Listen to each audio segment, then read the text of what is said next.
भी 1978 तो शुरू होया। 1978 तो सानू इंसाफ नहीं मिलिया, 1984 का सानू इंसाफ नहीं मिलिया, चाहे वो ब्लू स्टार ऑपरेशन होवे, चाहे दंगे होण जिहड़े दिल्ली च होए सी।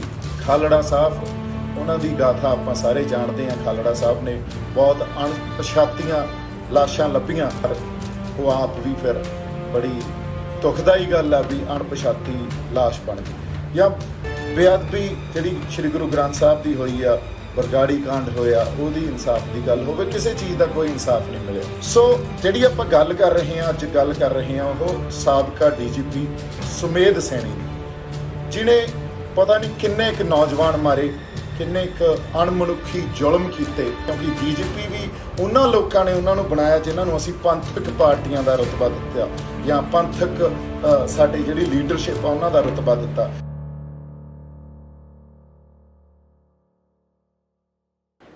सत श्री अकाल जी, मैं आस करदा तुसीं सारे तंदुरुस्त होवोगे, ठीक ठाक होवोगे, चढ़दी कला च होवोगे। जिहड़ी आपां अज गल करनी आ, मेरी बड़ी जरूरी सी तुहाडे नाल इह गल सांझी करनी, क्योंकि मैनूं ऐ लगदा साडा जागरूक होना ते एक जागरूक कौम दे तौर ते विचरना ये बहुत ज़्यादा जरूरी आ। इस करके जरूरी आ, साडे कोले मसले बहुत आ, मुद्दे बहुत आ। तुसीं मैं जिवें कहना हुन्ना, ये देख लो भी 1978 तो शुरू होया। 1978 तो सानू इंसाफ नहीं मिलिया, 1984 का सानू इंसाफ नहीं मिलिया, चाहे वो ब्लू स्टार ऑपरेशन होवे, चाहे दंगे होण जिहड़े दिल्ली च होए सी, जिन्हां नूं आपां सिख जैनोसाइड कह सकते हैं। उस तो बाद होर बथेरे इहो ਜਿਹੇ ਵਰਤਾਰੇ आ ਜਿਹੜਾ संघर्ष पंजाब च ਚੱਲਿਆ। उस संघर्ष के दौरान ਜਿਹੜੇ काफ़ी पुलिस अफसर सी जिन्हां ने बहुत जबर ते जुल्म किया नौजवानों ते, ਉਹਦਾ कोई इंसाफ नहीं। खालड़ा साहब उन्हां दी गाथा आपां सारे जानते हैं। खालड़ा साहब ने बहुत अणपछातियां लाशां लभीआं ते उन्हां नूं लोकां दे सामने लिआंदा, पर वो आप भी फिर बड़ी दुखदाई गल है भी अणपछाती लाश बन गई। सो जिहड़ी गल आपां करनी है अज, चाहे उस तो बाद 84 तो बाद आपां गल करिए भी ये सारे संघर्ष दे सानू कोई इंसाफ की गल होवे, या बेअदबी जिहड़ी श्री गुरु ग्रंथ साहब की हुई आ, बरगाड़ी कांड होया, ਉਹਦੀ इंसाफ की गल होवे, किसी चीज़ का कोई इंसाफ नहीं मिलिया। क्योंकि इंसाफ या तो किसी मजबूरी चों मिलते हुंदे आ, या किसी एहसास चों मिलते हुंदे आ। ना तो साडी जिहड़ी कौम आ या पंजाबी आ, आपां वो मजबूरी खड़ी कर सके हैं इस इंडियन स्टेट लई भी सानू इंसाफ मिले, तो इन्हां कोले जिहड़ा अगली गल आ भी आपदे अंदर यह एहसास होवे भी असीं जबर ते जुल्म कीता, वो तो है ही नहीं। सो उस गल की तो आस ही नहीं रखी जा सकती। पर फिर भी कई नेक रूहां बैठियां हुंदियां, कई नेक अफसर बैठे हुंदे आ, कई नेक जज बैठे हुंदे आ। इस करके सानू न्याय आस्ते या एक जस्टिस की लड़ाई है जिहड़ी वो लड़नी चाहिए, तो वो लड़ते रहना चाहिए। सो जिहड़ी आपां गल कर रहे हैं अज, गल कर रहे हैं वो साबका DGP सुमेध सैनी दी, जिन्हें पता नहीं किन्ने क नौजवान मारे, किन्ने क अणमनुखी जुल्म कीते, किन्ने क जिहड़े केस ਉਹਦੇ सामने आए, पर वो केस दबा लिते गए या केस वो नहीं चले, क्योंकि साडी जिहड़ी पोलिटिकल एक क्लास आ उसने या पोलिटिकल जमात ने बड़ा वड्डा पक्ष पूरिया उस DGP का। तो DGP भी उस वेले दी आपां गल शुरू करते हैं जदों वो 1991 च चंडीगढ़ SSP हुंदा सी, ते उहदे ते कोई एक अटैक होया, क्योंकि जिहड़ा रोह उहने पैदा किया नौजवानों च, उन्हें बहुत बंदे बेकसूर मारे, उस गल का रोह जिहड़ा पैदा होया, इस करके उहदे ते अटैक होया। तो उस अटैक तो बाद सुमेध सैनी ने उस वेले एक इंजीनियर हुंदे सी सिडको च, जिन्हां दा नाम सी अपना मुल्तानी साहब, उन्हां नूं किडनैप किया, उन्हां नूं अबडक्ट किया, तुसीं ये कह सकते हो। उन्हां नूं चक लिया, चक के उन्हां ते बेइंतहा कस्टडी च, पुलिस कस्टडी च जुल्म किए, अणमनुखी जुल्म किए। जे मैं उहदी दास्तां तुहानूं दसां तां वो जुल्म इस तरह सी भी उन्हां दी बैक साइड च डंडे पाए गए, तो उत्थे ठुड्डे मराए गए, ਤੇ ਉਹ ਇੰਨੀ ਬਲੀਡਿੰਗ ਹੋਈ ਵੀ 2-3-4 ਦਿਨ ਬਲੀਡਿੰਗ ਹੁੰਦੀ ਰਹੀ, ਕੋਈ ਕਿਸੇ ਨੇ ਆਤਾ ਪਤਾ ਨਾ ਲਿਆ, ਹੋਰ ਜ਼ਿਆਦਾ ਟੌਰਚਰ ਕੀਤਾ ਤੇ ਉਸ ਤੋਂ ਬਾਅਦ ਉਸ ਕਸਟਡੀ 'ਚ ਹੀ ਉਹਨਾਂ ਦੀ ਮੌਤ ਹੋ ਗਈ। ਮੌਤ ਹੋਣ ਤੇ ਹੀ ਨਹੀਂ ਰੁਕੇ, ਉਹ ਲਾਸ਼ ਉਹਨਾਂ ਦੀ ਚੱਕ ਕੇ ਉਹਨਾਂ ਨੇ ਡਿਸਪੋਜ਼ ਆਫ ਕਰਨ ਵਾਸਤੇ ਕਿਸੇ ਹੋਰ ਪੰਜਾਬ ਦੇ ਹਿੱਸੇ 'ਚ ਭੇਜੀ, ਪੁਲਿਸ ਪਾਰਟੀ ਨਾਲ ਭੇਜੀ। ਉੱਥੇ ਜਾ ਕੇ ਇਹ ਦੱਸਿਆ ਗਿਆ ਵੀ ਇਹ ਪੁਲਿਸ ਕਸਟਡੀ 'ਚ ਉੱਥੇ ਜਾ ਕੇ ਭੱਜਦਾ ਸੀ ਤੇ ਅਸੀਂ ਇਸ ਦਾ ਐਨਕਾਊਂਟਰ ਕਰਤਾ। ਇਸ ਤਰ੍ਹਾਂ ਜਿਹੜੇ ਆਪਾਂ ਬਲਵੰਤ ਸਿੰਘ ਮੁਲਤਾਨੀ ਆ ਉਹਨਾਂ ਦਾ ਇਹਨਾਂ ਨੇ ਕਤਲ ਕੀਤਾ। ਕਤਲ ਬੜਾ ਛੋਟਾ ਲਫ਼ਜ਼ ਆ, ਬਹੁਤ ਉਦੋਂ ਘਿਨਾਉਣੀ ਕਿਤੇ ਹਰਕਤ ਸੀ ਜਿਹੜੀ ਉਸ ਵੇਲੇ ਦੇ ਐਸਐਸਪੀ ਤੇ ਹੁਣ ਦੇ ਜਿਹੜੇ ਆਪਾਂ ਸਾਬਕਾ ਡੀਜੀਪੀ ਕਹਿ ਦਿੰਦੇ ਆ, ਕਿਉਂਕਿ ਡੀਜੀਪੀ ਵੀ ਉਹਨਾਂ ਲੋਕਾਂ ਨੇ ਉਹਨਾਂ ਨੂੰ ਬਣਾਇਆ ਜਿਨ੍ਹਾਂ ਨੂੰ ਅਸੀਂ ਪੰਥਕ ਪਾਰਟੀਆਂ ਦਾ ਰੁਤਬਾ ਦਿੱਤਾ ਜਾਂ ਪੰਥਕ ਸਾਡੀ ਜਿਹੜੀ ਲੀਡਰਸ਼ਿਪ ਆ ਉਹਨਾਂ ਦਾ ਰੁਤਬਾ ਦਿੱਤਾ। ਸੋ ਤੁਸੀਂ ਇਹ ਦੇਖੋ 29 ਸਾਲ 1991 ਤੋਂ ਲੈ ਕੇ ਹੁਣ ਤੱਕ ਉਹਨਾਂ ਤੇ ਕੇਸ ਚੱਲਿਆ ਹੀ ਨਹੀਂ। ਜੇ ਚੱਲਿਆ ਤਾਂ ਮਾੜੀ ਮੋਟੀ ਕਿਤੇ ਨਾ ਕਿਤੇ ਸੰਘਰਸ਼ ਤੋਂ ਬਾਅਦ ਅਦਾਲਤਾਂ, ਕਿਉਂਕਿ ਅਦਾਲਤਾਂ ਵੀ ਰਾਜਸੀ ਜਮਾਤ ਦਾ ਪੱਖ ਪੂਰਤੀਆਂ ਤੇ ਰਾਜਸੀ ਜਮਾਤ ਇਹੋ ਜਿਹੇ ਪੁਲਿਸ ਅਫਸਰਾਂ ਦਾ ਪੱਖ ਪੂਰਦੀਆਂ ਸੀ ਕਿਉਂਕਿ ਉਹਨਾਂ ਦੇ ਥਰੂ ਉਹਨਾਂ ਨੇ ਕੰਮ ਕਰਾਉਣੇ ਹੁੰਦੇ ਆ, ਪੁੱਠੇ ਸਿੱਧੇ ਸਾਰੇ ਕੰਮ ਕਰਾਉਣੇ ਹੁੰਦੇ ਆ। ਤੇ 29 ਸਾਲ ਉਸ ਕੇਸ ਦਾ ਕੋਈ ਰਿਜ਼ਲਟ ਨਹੀਂ ਆਇਆ, ਕਿਸੇ ਨਤੀਜੇ ਤੇ ਨਹੀਂ ਪਹੁੰਚਿਆ ਥੱਲੋਂ। ਹਾਲਾਂਕਿ ਉਹ ਕੇਸ ਇਸ ਮਰਡਰ ਦਾ, ਕਿਉਂਕਿ ਜਿਹੜੇ ਬਲਵੰਤ ਸਿੰਘ ਮੁਲਤਾਨੀ ਸੀ ਉਹਨਾਂ ਦੇ ਫਾਦਰ ਸਾਹਿਬ ਆਪ ਆਈਏਐਸ ਆਫੀਸਰ ਸੀ, ਕੋਈ ਸਧਾਰਨ ਘਰੋਂ ਨਹੀਂ ਸੀ, ਉਹਨਾਂ ਦਾ ਚਾਚਾ ਆਈਏਐਸ ਆਫੀਸਰ ਸੀ। ਇਹੋ ਜਿਹੇ ਘਰ ਦੇ ਮੁੰਡੇ ਨੂੰ ਚੱਕ ਕੇ ਤਸੀਹੇ ਦੇ ਕੇ ਅਣਮਨੁੱਖੀ ਜ਼ੁਲਮ ਕਰਕੇ ਮਾਰ ਦੇਣਾ ਤੇ ਉਸ ਤੋਂ ਬਾਅਦ ਇਨਕਾਊਂਟਰ ਕਹਿ ਕੇ ਉਹਦੀ ਲਾਸ਼ ਨੂੰ ਵੀ ਡਿਸਪੋਜ਼ ਆਫ ਕਰ ਦੇਣਾ ਤੇ ਕਾਨੂੰਨੀ ਤੌਰ ਤੇ ਇਹ ਦਿਖਾਉਣਾ ਵੀ ਉਹ ਪੀਓ ਆ ਜਾਂ ਪ੍ਰੋਕਲੇਮਡ ਆਫੈਂਡਰ ਆ। ਤੁਸੀਂ ਸੋਚੋ ਵੀ ਕਿਸ ਹੱਦ ਤੱਕ ਇਸ ਜ਼ੁਲਮ ਨੂੰ, ਇਹਦੀ ਕੋਈ ਪਰਿਭਾਸ਼ਾ ਮੈਨੂੰ ਲੱਗਦਾ ਦਿੱਤੀ ਨਹੀਂ ਜਾ ਸਕਦੀ। ਇਹ ਸਾਰੀਆਂ ਪਰਿਭਾਸ਼ਾਵਾਂ ਜਿਹੜੀਆਂ ਪਰਿਭਾਸ਼ਾ ਹੁੰਦੀਆਂ ਉਹਨਾਂ ਤੋਂ ਪਰੇ ਆ। ਇੱਕ ਗੱਲ ਹੋਰ ਬੜੀ ਜ਼ਰੂਰੀ ਆ, ਆਪਾਂ ਨੂੰ ਇਹ ਵੀ ਦੇਖਣਾ ਪਊਗਾ ਵੀ ਜਿਹੜੇ ਲੋਕ ਇਸ ਹੱਦ ਤੱਕ ਜਾ ਕੇ ਜ਼ੁਲਮ ਕਰਦੇ ਆ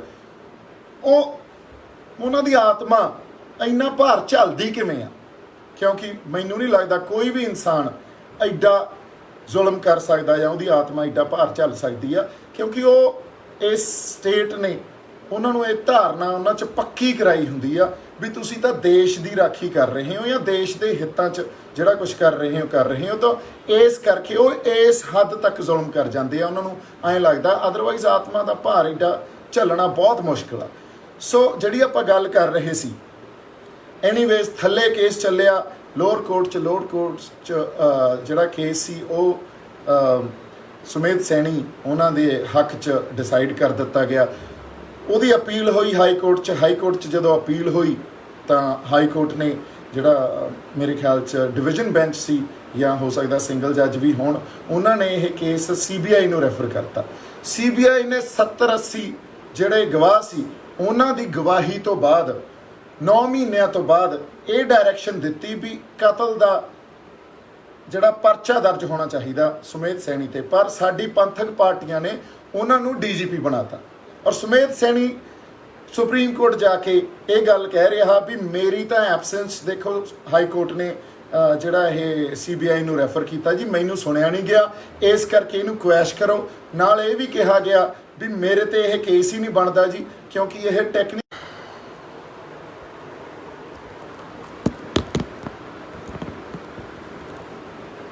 ਹਾਂਜੀ ਅੱਗੇ ਚੱਲਦੇ ਆ। ਉਸ ਤੋਂ ਬਾਅਦ ਫਿਰ ਸਾਡੇ ਜਿਹੜੇ ਇਹਨਾਂ ਦੇ ਫੈਮਿਲੀ ਆ ਆਪਣੀ ਬਲਵੰਤ ਸਿੰਘ ਮੁਲਤਾਨੀ ਸਾਹਿਬ ਦੀ, ਉਹਨਾਂ ਦੇ ਫਾਦਰ ਸਾਹਿਬ ਆ, ਉਹਨਾਂ ਨੇ ਇਹਦੀ ਪੈਰਵਾਈ ਕੀਤੀ। ਆਪਣਾ ਇੱਕ ਜਿਹੜਾ ਬਹੁਤ ਹੀ ਯੰਗ ਤੇ ਬਹੁਤ ਮੇਰੇ ਖਿਆਲ 'ਚ ਵਧੀਆ ਇੱਕ ਇਨਸਾਨ ਵੀ ਆ ਤੇ ਉਹਨਾਂ ਹੀ ਉਹ ਟੈਲੈਂਟਡ ਲਾਇਰ ਵੀ ਆ, ਪ੍ਰਦੀਪ ਵਿਰਕ, ਉਹਨਾਂ ਨੇ ਇਹਦੀ ਪੂਰੀ ਪੈਰਵਾਈ ਕੀਤੀ ਤੇ ਇਹ ਕੇਸ ਦੁਬਾਰਾ ਸ਼ੁਰੂ ਹੋ ਗਿਆ। ਫਿਰ ਕਿਸੇ ਵੇਲੇ ਆ ਕੇ ਇਸ 'ਚ ਸੁਮੇਧ ਸੈਣੀ ਦੀ ਗ੍ਰਿਫਤਾਰੀ ਦਾ ਆਲਮ ਬਣਿਆ। ਉਹ ਗ੍ਰਿਫਤਾਰੀ ਲਈ ਉਹਨੇ ਆਪਦੀ ਮੇਰੇ ਖਿਆਲ 'ਚ ਇੱਕ ਇੰਟਰਮ ਐਪਲੀਕੇਸ਼ਨ ਫਾਈਲ ਕੀਤੀ ਜਾਂ ਐਂਟੀਸਪੇਟਰੀ ਬੇਲ ਦੀ ਐਪਲੀਕੇਸ਼ਨ ਫਾਈਲ ਕੀਤੀ, ਜਿਹੜੀ ਕਿ ਕੋਰਟ ਨੇ ਐਕਸੈਪਟ ਕਰ ਲਈ। ਪਰ ਅੱਜ ਦਾ ਜਿਹੜਾ ਮੁੱਦਾ ਇਹ ਆ ਵੀ ਇਸ ਕੇਸ 'ਚ 302 ਕਤਲ ਦੀ ਧਾਰਾ ਕੋਰਟ ਨੇ ਐਕਸੈਪਟ ਕਰ ਲਈ ਆ, ਕਿਉਂਕਿ 2 ਚਸ਼ਮਦੀਦ ਗਵਾਹ ਜਿਹੜੇ ਉਹ ਵੀ ਆਈ ਵਿਟਨੈਸ ਆ, ਜਿਹੜੇ ਸੈਣੀ ਦੇ ਪੁਲਿਸ ਪਾਰਟੀ 'ਚ ਉਸ ਵੇਲੇ ਮੌਜੂਦ ਸੀ, ਉਹ ਸ਼ਾਮਲ ਹੋ ਗਏ ਅਪਰੂਵਰਸ 'ਚ। ਉਹਨਾਂ ਨੇ ਇਹ ਗੱਲ ਕਹੀ ਵੀ ਸਾਡੀ ਸਾਡੀਆਂ ਅੱਖਾਂ ਦੇ ਸਾਹਮਣੇ ਸੈਣੀ ਨੇ ਉਸ ਬੰਦੇ ਨੂੰ ਟੌਰਚਰ ਕੀਤਾ, ਉਸ ਬੰਦੇ ਨੂੰ ਮਾਰਿਆ ਤੇ ਉਹਦੀ ਲਾਸ਼ ਡਿਸਪੋਜ਼ ਆਫ ਕੀਤੀ ਹੈ। ਤੇ ਇਸ ਕਰਕੇ 302 ਦੀ ਜਿਹੜੀ ਇਹਦੇ 'ਚ ਧਾਰਾ IPC ਦੀ ਉਹ ਇਹਦੇ 'ਚ ਸ਼ਾਮਲ ਹੋ ਗਈ ਆ। ਹੁਣ ਗੱਲ ਇਹ ਆ ਵੀ ਇਹ ਲੜਾਈ ਸਾਨੂੰ ਨਹੀਂ ਪਤਾ, ਕਿਉਂਕਿ ਨਿਆਂ ਤੋਂ ਵੀ ਕਈ ਵਾਰੀ ਸਾਡਾ ਜਿਹੜਾ ਵਿਸ਼ਵਾਸ ਆ ਉੱਠ ਜਾਂਦਾ, ਕਿਉਂਕਿ ਜਿਵੇਂ ਮੈਂ ਕਿਹਾ 78 ਤੋਂ ਸ਼ੁਰੂ ਹੋਏ ਆ, ਹਜੇ ਤੱਕ ਕੋਈ ਨਿਆਂ ਨਹੀਂ ਮਿਲਿਆ, ਨਾ ਹੀ ਕੋਈ ਮਜਬੂਰੀ ਸੀ ਪੋਲੀਟੀਕਲ ਕਲਾਸ ਦੀ ਸਾਨੂੰ ਨਿਆਂ ਦੇਣ ਦੀ, ਨਾ ਹੀ ਕੋਈ ਅਹਿਸਾਸ ਸੀ। ਸੋ ਗੱਲ ਇਹ ਆ ਗਈ ਵੀ ਹੁਣ ਜਿੱਥੇ ਅਸੀਂ ਖੜੇ ਆ ਵੀ ਇਹ ਲੜਾਈ ਲੜਨੀ ਬਹੁਤ ਜ਼ਰੂਰੀ ਆ ਸੈਣੀ ਦੇ ਖਿਲਾਫ ਜਾਂ ਇਹੋ ਜਿਹੀਆਂ ਬਹੁਤ ਸ਼ਖਸੀਅਤਾਂ ਦੇ ਖਿਲਾਫ ਜਿਨ੍ਹਾਂ ਨੇ ਜ਼ੁਲਮ ਕੀਤਾ, ਜ਼ਬਰ ਕੀਤਾ ਤੇ ਨੌਜਵਾਨਾਂ ਨੂੰ ਮਾਰਿਆ। ਸਾਡੇ ਪੰਜਾਬ ਦਾ ਮਾਹੌਲ ਇਹਨਾਂ ਲੋਕਾਂ ਨੇ ਖਰਾਬ ਕੀਤਾ, ਸਾਡੇ ਜੁਝਾਰੂ ਬੰਦਿਆਂ ਨੇ ਮਾਹੌਲ ਨਹੀਂ ਖਰਾਬ ਕੀਤਾ। ਇਸ ਕਰਕੇ ਇਹ ਲੜਾਈ ਲੜਨੀ ਜ਼ਰੂਰੀ ਆ, ਇਰਰਿਸਪੈਕਟਿਵ ਆਫ ਨਿਆਂ ਮਿਲੇ ਨਾ ਮਿਲੇ। ਕਿਉਂਕਿ ਕਈ ਵਾਰੀ ਜਿਵੇਂ ਮੈਂ ਕਿਹਾ ਕੋਈ ਨੇਕ ਰੂਹ ਬੈਠੀ ਹੁੰਦੀ ਆ, ਕੋਈ ਨੇਕ ਜੱਜ ਬੈਠਾ ਹੁੰਦਾ ਤੇ ਉਹ ਨਿਆਂ ਦਾ ਪੱਖ ਪੂਰਦੇ ਆ। ਹਾਲਾਂਕਿ ਹਜੇ ਤੱਕ ਜਿਹੜਾ ਪੱਖ ਪੂਰਿਆ ਗਿਆ ਉਹ ਇਹ ਅਫਸਰਸ਼ਾਹੀ ਦਾ ਪੂਰਿਆ ਗਿਆ, ਜਾਂ ਪੋਲੀਟੀਕਲ ਜਿਹੜਾ ਜਮਾਤ ਆ ਉਹਨਾਂ ਨੇ ਇਹਨਾਂ ਆਫਿਸਰਸ ਦਾ ਪੱਖ ਪੂਰਿਆ ਨਹੀਂ। ਇਹੋ ਜਿਹਾ ਬੰਦਾ ਜਿਹਦੇ ਤੇ ਇੰਨੇ ਕੇਸ ਹੋਣ, ਇੰਨੇ ਵਿਵਾਦ ਹੋਣ ਤੇ DGP ਬਣ ਜੇ, ਇਹ ਸਾਡੇ ਲਈ ਬੜੀ ਮੰਦਭਾਗੀ ਗੱਲ ਆ। ਅਗਲੀ ਗੱਲ ਆ ਜਿਹੜੀ, ਜੇ ਨਿਆਂ ਮਿਲੇ ਨਾ ਮਿਲੇ, ਪਰ ਇਹ ਜਿਹੜੀ ਲੜਾਈ ਆ ਉਹ ਐਜੂਕੇਟ ਜ਼ਰੂਰ ਕਰਦੀ ਆ।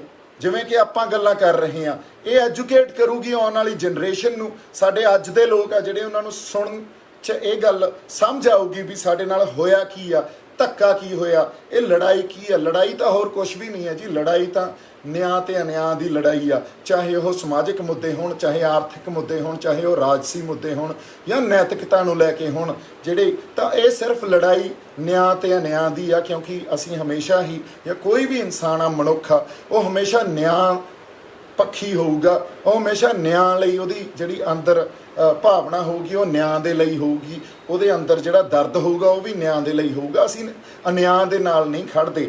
ਪਰ ਸਾਡੀਆਂ ਜਿਹੜੀਆਂ ਰਾਜਸੀ ਜਾਂ ਪੋਲੀਟੀਕਲ ਜਮਾਤਾਂ ਜਾਂ ਸਾਡੀਆਂ ਅਫਸਰਸ਼ਾਹੀ ਆ, ਜਾਂ ਕਈ ਵਾਰੀ ਮੀਡੀਆ ਵੀ, ਤੁਸੀਂ ਇਹ ਦੇਖੋ ਕਈ ਵਾਰੀ ਅਦਾਲਤਾਂ ਵੀ ਉਹ ਅਨਿਆਂ ਦਾ ਪੱਖ ਪੂਰ ਜਾਂਦੀਆਂ, ਤੇ ਸਾਡੀ ਲੜਾਈ ਜਾਰੀ ਰਹਿਣੀ ਚਾਹੀਦੀ ਆ। ਮੈਂ ਇਸ ਕਰਕੇ ਤੁਹਾਡੇ ਨਾਲ ਅੱਜ ਰੂਬਰੂ ਹੋਇਆ ਸੀ।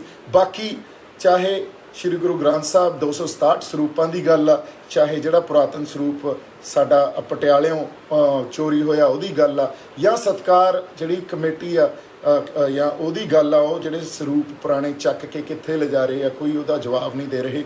ਇਹ ਗੱਲਾਂ ਵੀ ਜਾਰੀ ਰਹਿਣਗੀਆਂ। ਪਰ ਅਗਲੀ ਜਿਹੜੀ ਗੱਲ ਮੈਂ ਤੁਹਾਡੇ ਨਾਲ ਅੱਜ ਸਾਬਕਾ DGP ਦੀ ਸ਼ੇਅਰ ਕਰਨੀ ਸੀ, ਉਹ ਬੜੀ ਜ਼ਰੂਰੀ ਸੀ। ਇਸ ਕਰਕੇ ਜ਼ਰੂਰੀ ਸੀ, ਜਾਗਰੂਕਤਾ ਲਈ ਜ਼ਰੂਰੀ ਆ, ਐਜੂਕੇਟ ਕਰਨ ਲਈ ਜ਼ਰੂਰੀ ਆ। ਆਪਾਂ ਇੱਕ ਦੂਜੇ ਨੂੰ ਐਜੂਕੇਟ ਕਰੀਏ ਤੇ ਇਹ ਦੇਖੀਏ ਵੀ ਸਾਡੇ ਨਾਲ ਹੋਇਆ ਕੀ ਆ, ਤੇ ਆਉਣ ਵਾਲੇ ਟਾਈਮ ਤੇ ਅਸੀਂ ਇਹਨਾਂ ਤੋਂ ਬਹੁਤ ਕੁਝ ਸਿੱਖਣਾ।